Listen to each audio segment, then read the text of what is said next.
We will be talking today about something very, very special to you. The only guarantee of your freedom, that is your self-determination, your liberty, that is, not being dominated or encumbered by others, and your freedom of choice. We here in Arizona have been and still are under a direct frontal attack by the advocates of the National Popular Vote Compact. Let me assure any person from outside Arizona, your state will be next if you are not already under siege. We are not here to debate the positions of the advocates of the National Popular Vote Compact. The National Popular Vote, as well as the compact, is bad for Arizona, is bad for our country, and is unconstitutional. This issue requires a constitutional amendment, period. The case being made by the advocates of the National Popular Vote Compact that this issue is a state issue. Let me say that again, is a state issue, and therefore does not require congressional approval nor a constitutional amendment. The advocates clearly understand that they cannot reach their ultimate goal of terminating the Electoral College through the constitutional process as stipulated within Article 5 of the Supreme Law of the land, that being the Constitution.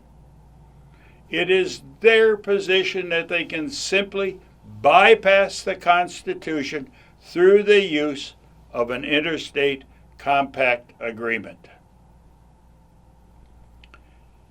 This issue is not, as claimed by the National Popular Vote Compact advocates, about one person, one vote, or every vote equal, or the greatest fear-mongering of all, that your vote doesn't count. The concept that your vote does not count is nothing more than an emotionally charged argument designed to deceive you from their goal of terminating the Electoral College. The advocates of the National Popular Vote Compact claim that only through their compact will your vote be preserved. Nothing could be further from the truth. Under the National Popular Vote Compact, voters in as few as 5 states, and perhaps as few as 2 states, will determine the outcome of every presidential election. And the voice of the voters of every other state will be silenced. Only the Electoral College preserves the sovereignty of the state, and at the same time preserves the voices of millions of voters who live in what the elitist progressives derisively, i.e. pathetically, refer to as flyover country. The sovereignty of the state. Sovereignty, meaning each state is protected by its borders to act and function independently without outside influence from sister states. It is critical that each and every person understand that the principal core of this war, and it is a war, is your decision as to whether we maintain as a nation, our constitutional republic rule of law, or surrender it to a majority rule of law without constitutional protection.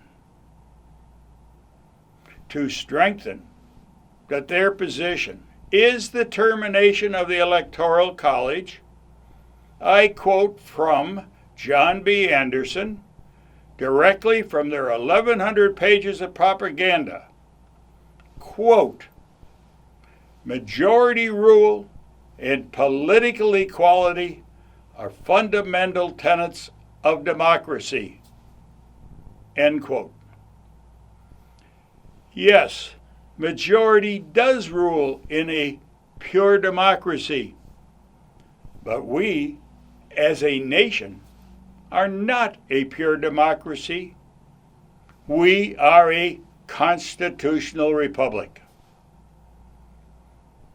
By taking away the Electoral College, you take away the constitutional rule of law, and as stated, replace it with a majority rule of law.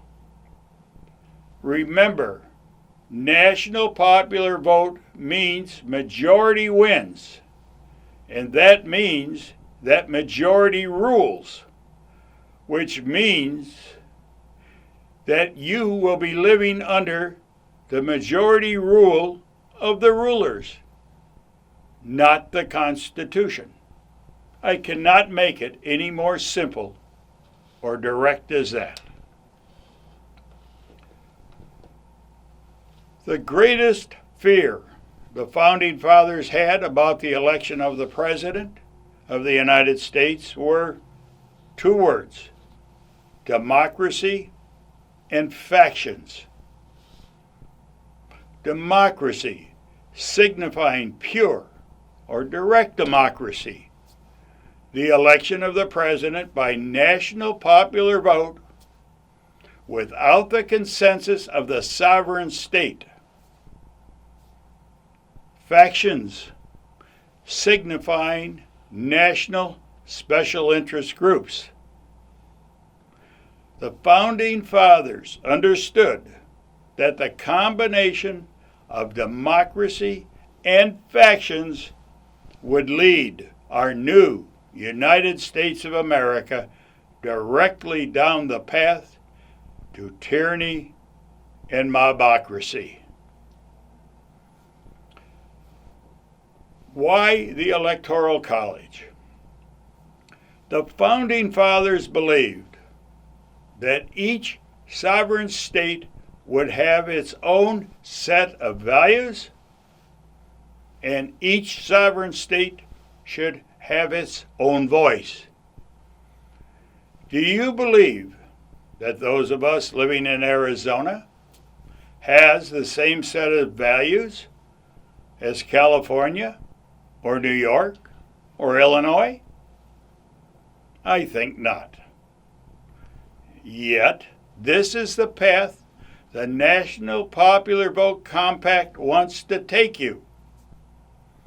The National Popular Vote Compact wants to dictate that the majority of the voters from a small handful of states would determine the national popular vote winner. This is why the Founding Fathers feared democracy. This is why the Founding Fathers believed in a key principle of the Constitution: federalism and sovereignty of the state.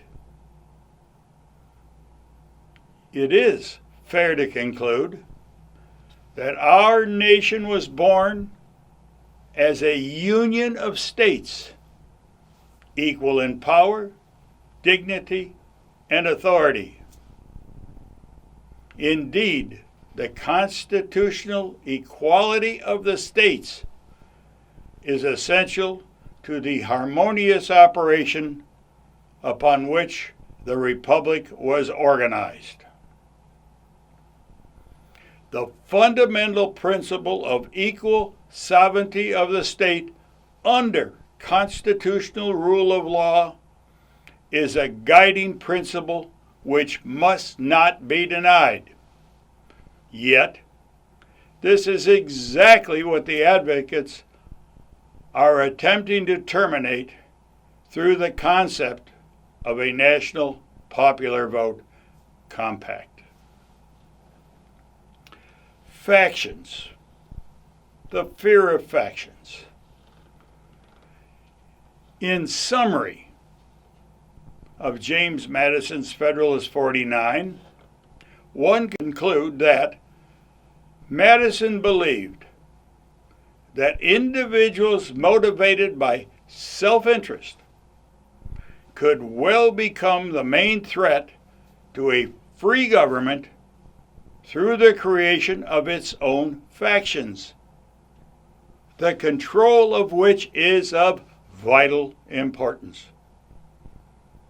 Again, in summary, one could conclude that in Madison's search for that ideal free government, he only need look for a government in which factions are controlled, with control being the operative word. Madison concluded that the fear of factions both within the federal government and within the population was a threat to our republic. Our concern today is the control of factions within the population regarding the election of the President and Vice President of the United States. The only safeguard we have today in controlling factions is the border of our sovereign states. It is the border of our sovereign states that denies special interest groups from banding together under the concept of a national popular vote and having the power and control to determine the outcome of a presidential election. The National Popular Vote Compact is in direct defiance of the protection of the sovereign state. Under the National Popular Vote Compact, there would no longer be states with borders. There would no longer be states with values. There would only be the power of factions banding together to control the outcome of an election. Under the National Popular Vote Compact, the votes of California and New York and Illinois would well overwhelm the values and decisions by the voters of non-compact states, which would provide overwhelming powers to the federal government. Should you doubt this, just recall the 8 years under the past administration when the constitutional rule of law was tossed out the window. This is exactly why the Electoral College must be protected at all costs. To protect the sovereignty of the state, to deny factions the ability to band together without being controlled by state borders. Our electors, with the constitutional principle of the sovereign state, we must ask ourselves the question, who do the electors of each sovereign state belong to? To that sovereign state and its voters? Or as the advocates of the National Popular Vote Compact want you to believe, not to the voters of that state, but to the wishes of the factions of California, New York, and Illinois. This is the driving issue behind the National Popular Vote Compact.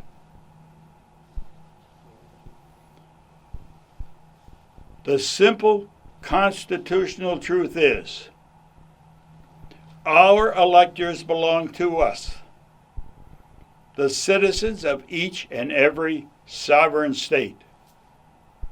The United States Constitution, as well as state constitutions, do not allow our electors to cast their vote based on the wishes of sister states.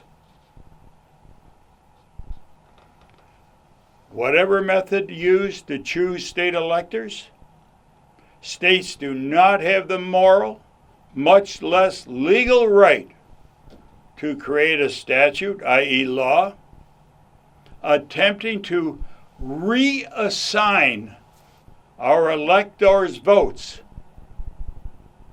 that potentially go against the wishes of the majority of that state's choice.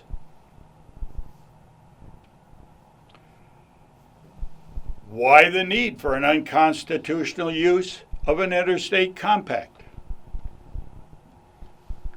Since 1892, we have had 2 presidential elections where the national popular vote winner did not win the required constitutional 270 electoral votes to win the presidency.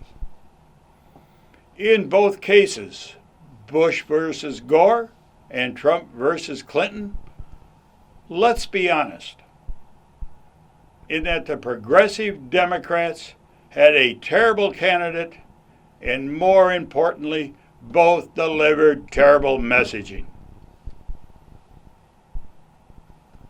Do any of you believe that we would be here today if the situation had been reversed? I think not.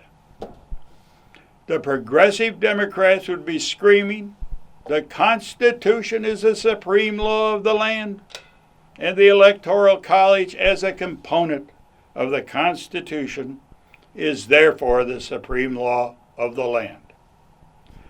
Yet, because of these 2 elections, here we are in an all-out war to retain our constitutional republic.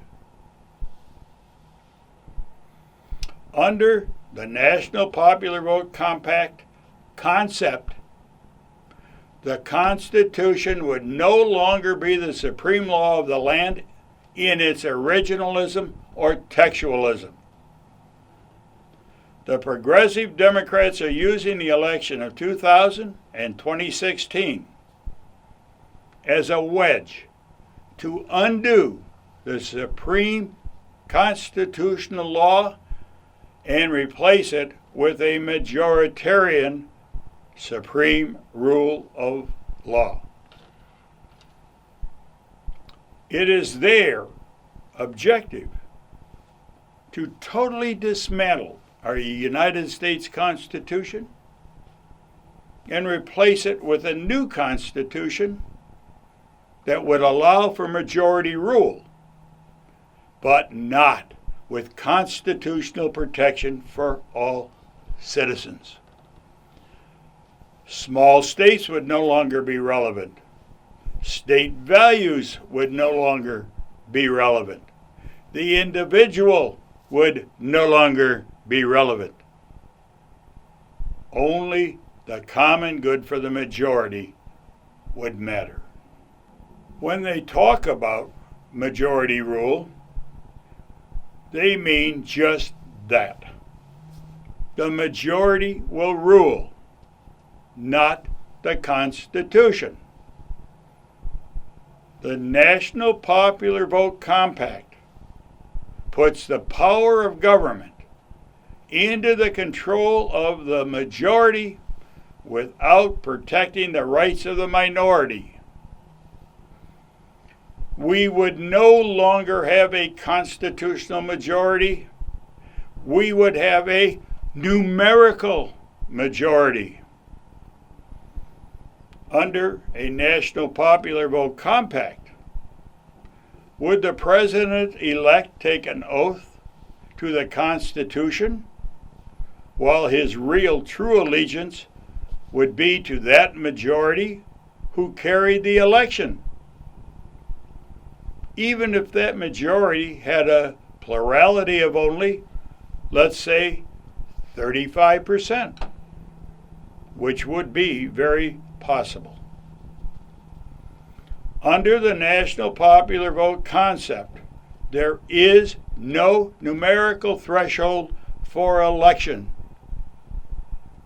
Remember, their position is the national popular vote winner is just that, the winner.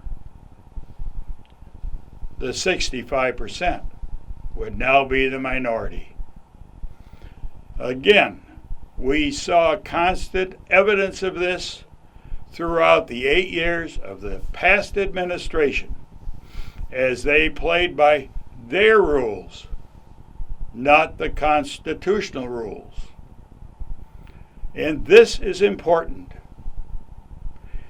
The only savior our constitutional republic had when we were under the past administration's rule of law was the Constitution itself, the very instrument the National Popular Vote Compact is attempting to shred.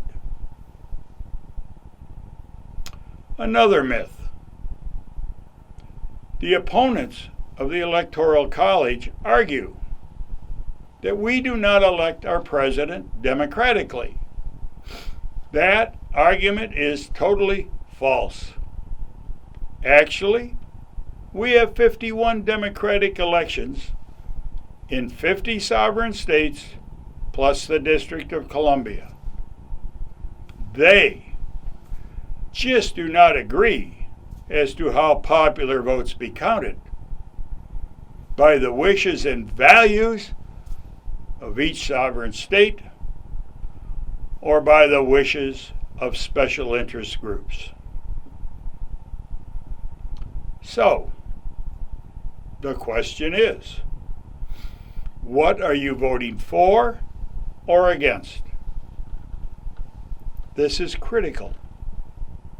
You are not voting for the concept of a national popular vote. Rather, they are asking you to vote to have the state join into an interstate compact where, along with the collusion of agenda-driven factions, the Electoral College winner will be determined with no threshold of plurality. As stated earlier, under the National Popular Vote Compact system, as few as 35% of the voters could elect the next president of the United States.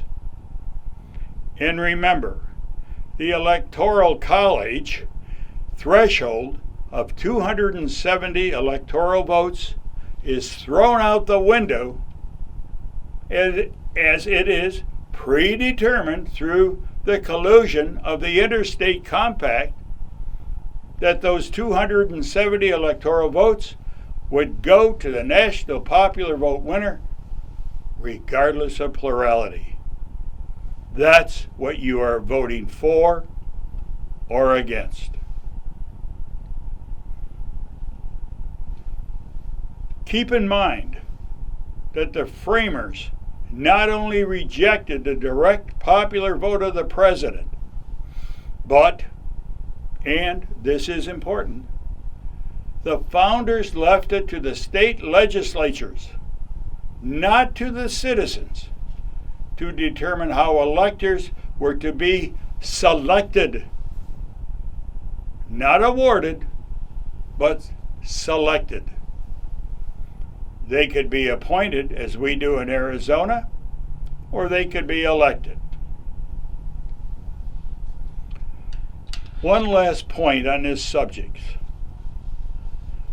Do citizens within a given state have the right to vote away another citizen's rights, as is being attempted in Arizona through the use of a citizens' initiative referendum.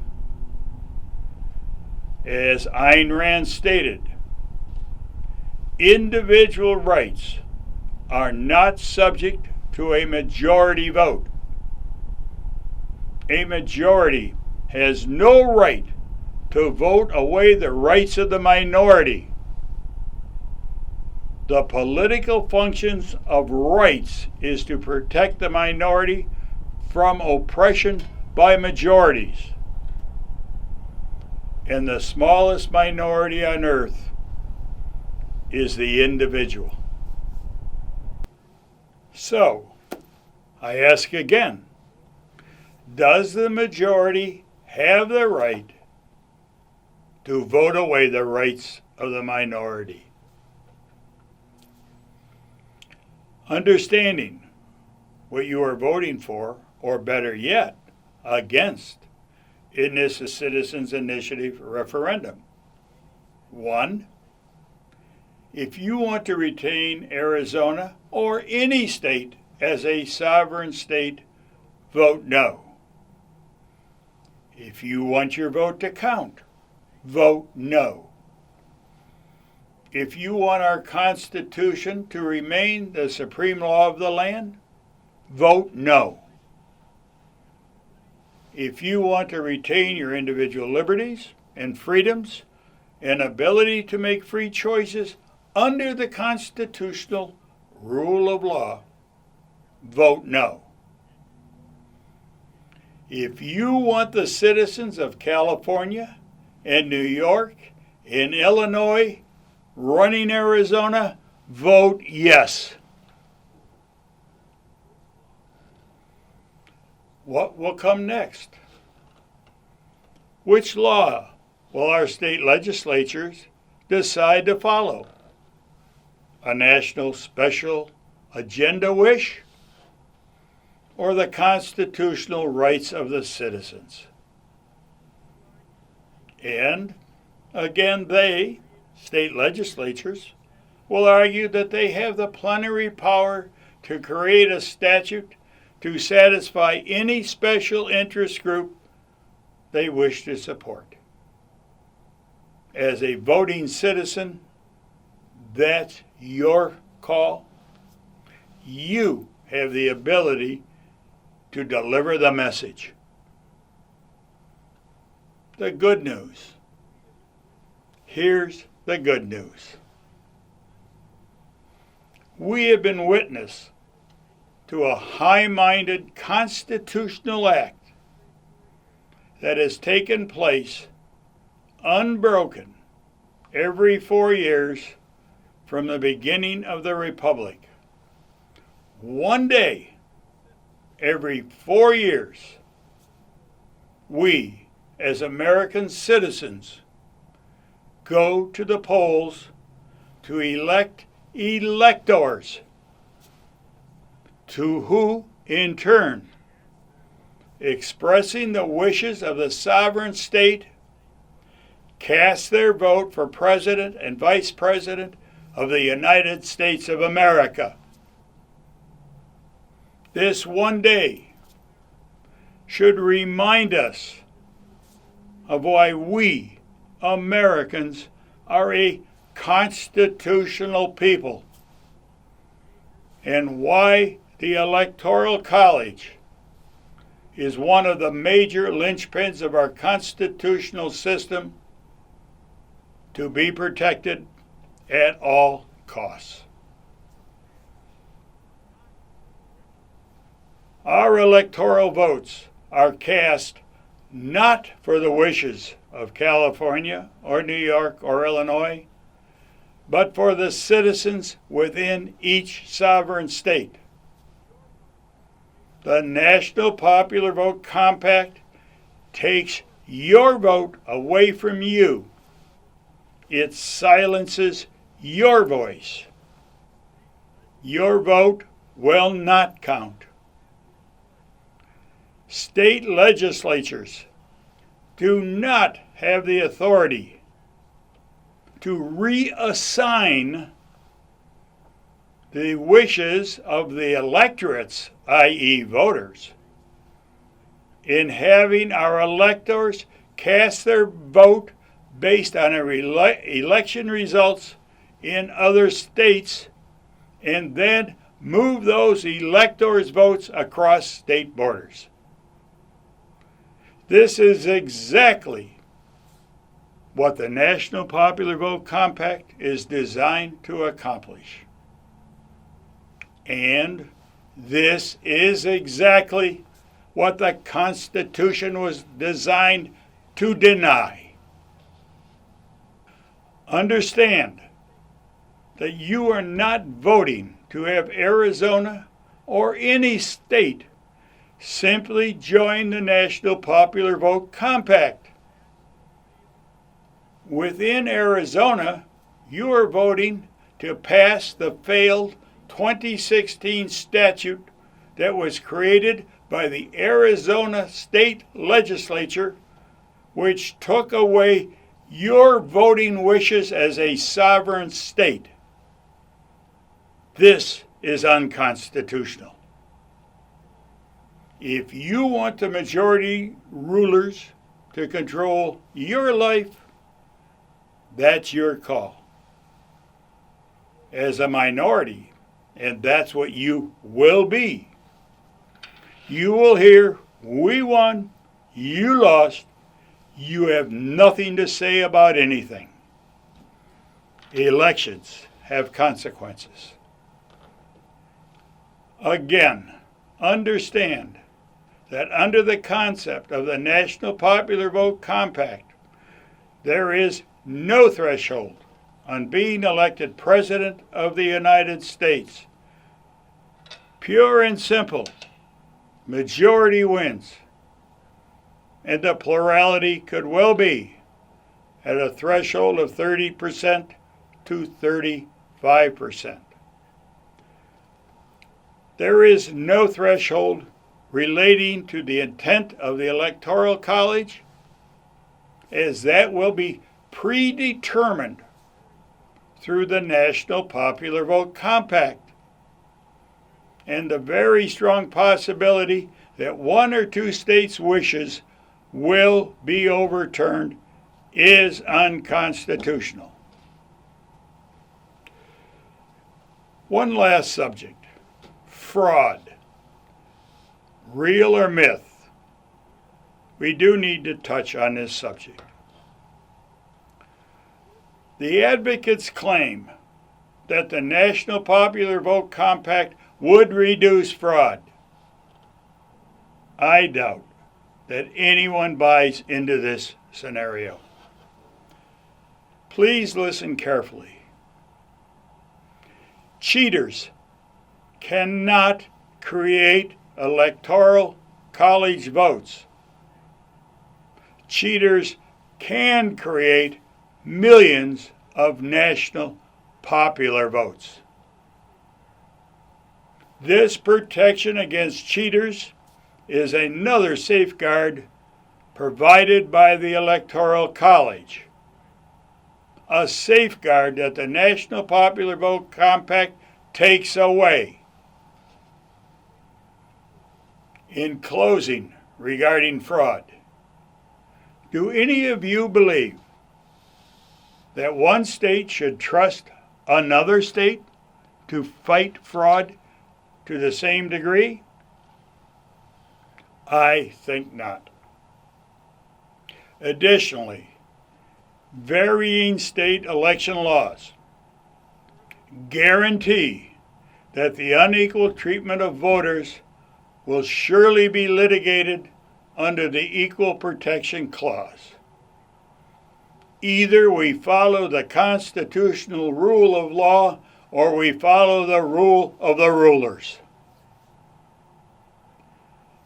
It is important to understand that the Electoral College is an intricate part of the Constitution and is therefore the supreme law of the land, and therefore any change to the Constitution must be accomplished through the prescribed method of amendment, and that is through Article 5.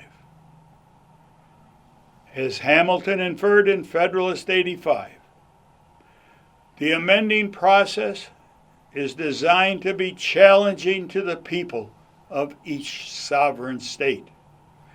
It was not designed as a simple willy-nilly process. It was designed for the preservation of the freedom and the individual. Let me double down. Should our great constitutional republic ever be overcome by majority rule, you will become a minority, and you will live under the rule of the rulers with no constitutional protection. It's your call. Retain the constitutional republic and live under the rule of constitutional law, which has served our great exceptional country for 231 years, or surrender your individual freedoms, liberties, and choice, and opt to live under the rule of the rulers, the majority. We won, you lost, you have nothing to say. Personally, I choose freedom. Do not support the National Popular Vote Compact. Do not support the Citizens Initiative. Protect your freedoms. Protect your liberties. Protect your freedom of choice. Vote no on the National Popular Vote Compact.